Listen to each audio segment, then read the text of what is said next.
காட்டேரியும் பேயா மாறின நிறைய குழந்தைகளும் இந்த ஊரையே படாத பாடுபடுத்தினாங்க.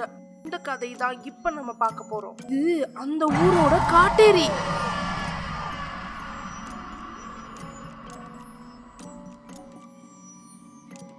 இவளுக்கு நிறைய சக்தி வேணும்னு நினைக்கிறா. அப்போ ஒரு சாத்தான் சொல்லுச்சு,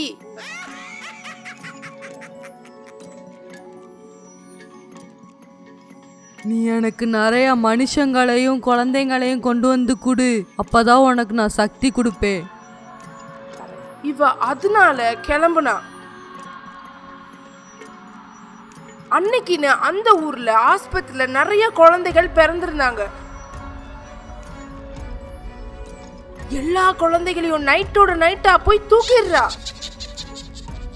இந்த பக்கம் குழந்தைய காணும்னு பெத்தவங்க எல்லாருமே தேடிக்கிட்டு இருக்கிறாங்க.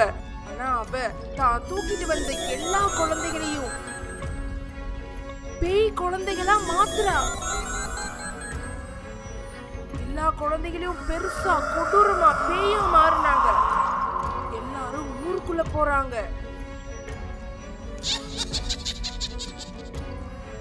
குழந்தைகளை தூக்குறாங்க.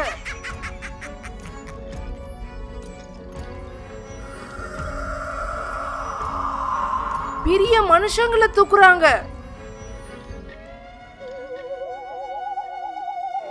தூக்கிட்டு வந்து இவகிட்ட கொடுக்க அத எல்லாத்தையும் அந்த சாத்தான் கிட்ட கொடுக்கறா. மனிதர்களை வாங்கின சாத்தான் அவளுக்கு நிறைய சக்திகளை கொடுக்கறா. சந்தோஷமான அவ அந்த குழந்தைகளுக்குன்னு தூங்குறதுக்கு இடம் ஏற்பாடு பண்றா.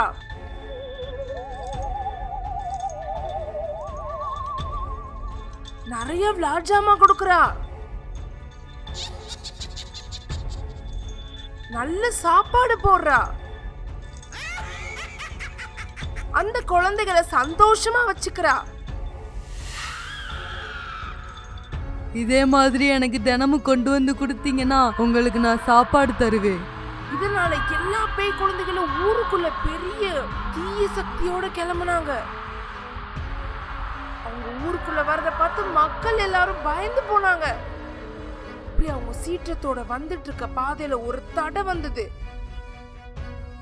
யாருன்னு பார்த்தா எதுக்கு இருந்தது பிள்ளையாரு.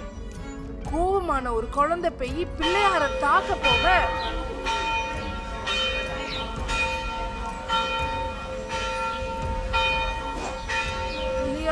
இருந்து நேரா பிள்ளையாரே வந்தாரு.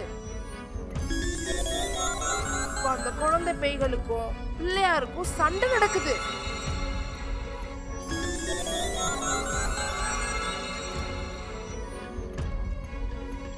கடைசியா பிள்ளையார் எல்லாரையும் சாந்தமாக்குறாரு.